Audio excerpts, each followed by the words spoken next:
Let's crochet up some I-cords. Look at these I-cords. They look just like knitted I-cords. I'm going to show you how to do this today and some tips and tricks along the way. If you want to make them super fast, we even have another version here, and here is the smaller yarn version. They're really great. They just have a little bit less stretch and they're a little bit smaller and finer looking. They are super fast, so I think you're going to enjoy them.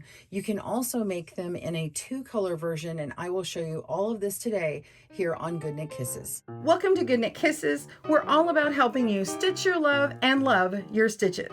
For more information on all of the I-cords that we'll cover in this video, be sure and click on the link in the video description below, and that will take you directly to our blog, and it will talk all about I-cords, different ways to do them, including crochet, but also loom knitting and needle knitting as well. Let's go ahead and dive right into the fast I-cord right now. Let's make the fast I-cord. So for this one, you actually need to know the length that you want to make your final I-cord. I'm just using this one right here to measure against on screen. You can make it however long you like. So we need to start by pulling out enough length from the ball of our yarn. We're going to give about a 9 to 12 inch tail and pinch it, and then put it at the end of what we're measuring, and then go all the way across, and then that is our one measured length. We want to do that 3 times. So that's 1, 2, 3. And then now we want to make a slip knot. So we're going to wrap our yarn around our finger, take the back over the front loop, do it one more time, and there we go. And we're going to place it on our hook. Let me move this over. All right, so I'm going to put this on to where the ball is towards the back or towards my index finger. I can wrap it like normal. And then this little tail right here is toward me or on my thumb. So the tail is on my thumb, and I'm going to make it look like a little slingshot. If you know how to knit, this looks very similar to you, but it's not going to be is extra complicated like a long tail cast on or anything. So what I'm going to be doing is I'm going to be moving these towards each other, and they're going to wrap on top of my hook here. So I'm actually going to be taking the thumb and wrapping it over the top of my hook, which is actually towards my finger, okay? And then I'm going to take my finger and I'm going to yarn over just like I normally would, and we're going to go over the hook. So we're going toward my thumb. And then you see you have 2 loops on our hook that, well, technically 3, but the first 2 are going in opposite directions. And then we can just pinch and hold and pull these through. And that'll be our first stitch. This is the end of our I-cord here. All right, so now we have the first one done, which is a little bit more fiddly. It's going to be easier. So you're just going to hold on to the ball yarn with your finger, with it up here, and then grab the tail, put it on your thumb, and you're just going to rock. So I'm going to rock my thumb this way. I'm going to go over the top of my hook, and I'm going to go over the top of my hook by yarning over with my index finger and then pull through. Again, we're going to go over with the thumb, over with the finger, and then pull through. Okay. Now this bigger yarn is a little bulkier. I want to make sure it goes on through for the camera purposes, but you can see how it's nice and tidy. It has this very pretty end right here. Okay. So here we go. Let's do this again. This kind of rocks. We're going to rock and put the thumb over our hook, and then put the index finger over our hook here, so they're towards each other, and pull through. It's like double Dutch. If you've ever done jump rope, you're doing it like this. Double Dutch jump rope. You're doing one this way and one this way, and they're going towards each other. Okay. All right. So I'm going to show you how this is a quicker one. Here we go. So I've got the ball in the back, the tail toward me, and we're going to yarn over with the thumb, yarn over with the index, pull through, yarn over, thumb, index, pull through, thumb, index, pull through. All right, so you just do that until you have all the length you need. And then let me show you this one. Let's say we're finishing with this one. Our tail starts getting shorter and shorter and shorter, and we have 1 loop on here, and then we're just going to yarn over and pull through both loops and cut it and pull it out, tighten it up, and you are done with your fast I-cord. How about a faster I-cord or a two-color I-cord? So the faster one would be if you don't want to pull out the extra length, say you want to work with two ends of your ball and you don't want to have to measure it out, you're not really sure, you can actually just take two strands of the same yarn and start by making your slip knot and put that in there. And then you can just begin by taking these two strands and working it as I did before, where you're yarning over with the thumb, yarn over with the finger, pull on through, and continue that way. Okay, so you can certainly do that. It does add a little bit of bulk down at the tip here, and for the two color it's worked very similar to that, except I'm going to show you how to make it not so bulky here. You can see what I have here is I've started with the slip knot at the end. You can see this little slip knot and how my second color is not actually connected, and in the very end they are connected. So this can get sewn in or woven in together with a tapestry needle. So let me show you how to do a two color. Let me pull this apart. This is just scrap yarn here. We're going to take our two colors, and I'm going to leave this second color alone. I want blue to be my primary, so I'm going to pull out a little tail, make my slip knot, and we're going to start with that on our hook. And then I'm just going to hang my tail right next to it and hold on to it, and then go ahead and work it just as I had done before. I'm going to put my fingers in here just like this, my thumb at the bottom with my tail or my secondary color, and my main color is going to be at my finger. So I'm just going to put my yarn over on my thumb on my hook, and then my yarn over from my finger, and pinch and pull through just like that. And then we're going to do it again. So we're going to hold on to this little tail here until we have enough worked. So I'm holding on to it with my other hand, and we're going to yarn over with the thumb, yarn over with the finger, pull it on through. Oops, and there we go. Okay, yarn over thumb, yarn over finger, pull it on through. Thumb, finger, pull through.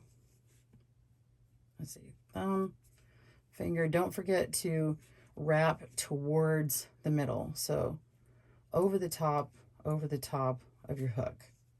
Okay, so you can see how now I have this two colored I-cord right here. It's solid on this side, and then you have a line here, and if you continue rotating it, it actually has this little ridge, kind of like a garter stitch if you know knitting, and it has this little bump pulling through. So it has a little dash look on this side and a stripe here, and then a solid here, so you get this two color look. And then when you're ready, you're just going to come here, and to finish it off, you just yarn over with both of them and then cut your yarn and pull it on through. And that is your fast two color I-cord. These knit I-cords are so pretty. I mean, I say knit, they're actually crochet, but they look exactly like a knit I-cord. In fact, this one is actually made from knitting needles on my other tutorial, which you can get down in the video description below. So I've done this other larger one so we can see it a little bit better. But what's happening is the yarn actually comes from this last stitch here, and then we have to take off the first two stitches like this, and then we have to take our yarn and yarn over and work our first stitch again, go through the next one, yarn over and pull through, and then go through the next one, yarn over and pull through. But it's not very good because you have to keep these two stitches live, meaning you have to pull them off and kind of hold on to them so they don't get away from you. There are a few tricks to do that, but I want to show you, I'm showing you this part here so you can kind of understand the principle, but I want to show you some of the items that you can use to help yourself, and I'm going to show you what works for me. You can use another knitting needle that's smaller. You can use a crochet hook, but the hook is going to get caught.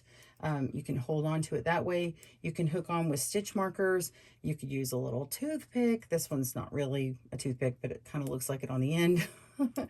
And some people use cable needles. Here are two different kinds of cable needles, and they tend to work out really well. But I don't like that they have a pointed tip on them. I actually found it really helpful to take my smaller crochet hook than the one I'm using and turn it around and use the blunt end. Oh, by the way, you could also use a little tapestry needle if you like. But most people are going to have, if you like to crochet, most people are going to have a small crochet hook that they can use the blunt end on. All right, so let me show you how to work this with the crochet hook, and then I'll show you from the beginning. If you'll just forgive me and watch the ending of it first before you actually make it with me. I think it's going to make sense once we begin. So I'm just going to slip off with my end of my hook. We're going to slip off these first two stitches here, just like that, and get my yarn, my working yarn on my hand over here. And when I yarn over like this, I actually like to go ahead and just wrap it around my hook here. So I'm going to wrap my yarn around my hook for this very first stitch, and we're going to pull through, and then I want to insert through the back of this loop here. We're just going straight into my stitch, and then this is the second stitch. We're going to yarn over and pull through, and then let it drop off of our little holder. Okay, then we're going to put our hook through this next and final stitch and yarn over and pull through, and then we can pull out our hook, and then you've completed one row. You can see the yarn is continuing to come from the back. You can see it's a little bit long here, but as we go, it's getting pulled tighter and tighter, and I'm not actually doing anything. This is just doing the work for me. So let's do that again. We're gonna put our back of our hook through these first two stitches, pull them off, hold our yarn, yarn over. I just kind of do it at the same time. I yarn over and I pull through that very first stitch. Then I'm going to go through the next one and yarn over and pull through, let it pop off, and then go through the next one, yarn over and pull through. And you can see that this yarn that I'm using is one of these like really super bulky yarns. It has lots of plies on it, and it can be easy to split it, but I found that this method works for most yarn types because I can really get through, and I don't have to worry about my hook pulling on it, this little one, or anything poking and splitting these yarns. So let me show you how to begin from the beginning on this one. To begin your I-cord, you're just going to have a nice long tail and make a slip knot. Place your hook in, and you want to chain 3. Yarn over, chain 1, chain 2, chain 3. And now we want to go into the second chain from the hook and yarn over and pull up a loop. And then we want to go into the third chain and yarn over and pull up a loop. And then go ahead and tighten where you had that slip knot, because you're not actually going to be using that part anymore. Now on a smaller yarn, it's not as noticeable, but on the thicker one, I've noticed it has a problem.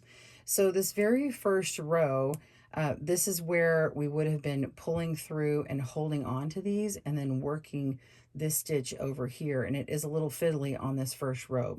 Let me just show you what it looks like with our special technique. So I have my hook, I'm turning around to the blunt end. I'm going to slide it through these first 2 stitches and get my ball yarn. I'm going to yarn over and pull through that very first stitch, go into the next one, and then yarn over, pull through that next stitch and drop it off. And then go through this next stitch, yarn over, and see how my yarn is just right there, and pull through and drop it off. Okay, and so that is the end of my icord. Now it looks a little bit weird, but it will actually skinny up and look a little bit better. It's a little bit wonky at first. So let's do that again. So we're going to take our smaller hook, pull through,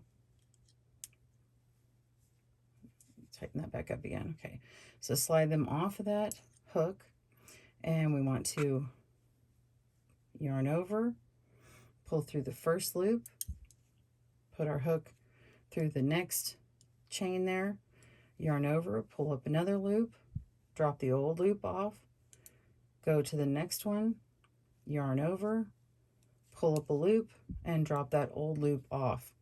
And then you just continue that technique until you have just the length that you desire.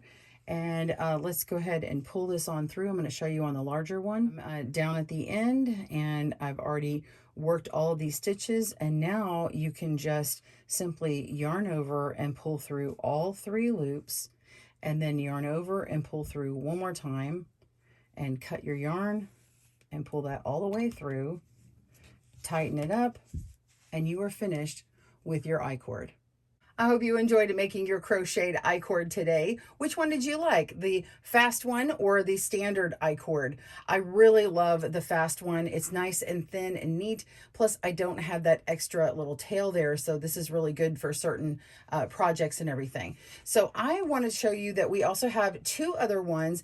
You can learn how to make it on the needles or with a loom. If you don't know how to needle knit, you can loom knit one. They all look alike. Look at that. Isn't that crazy cool?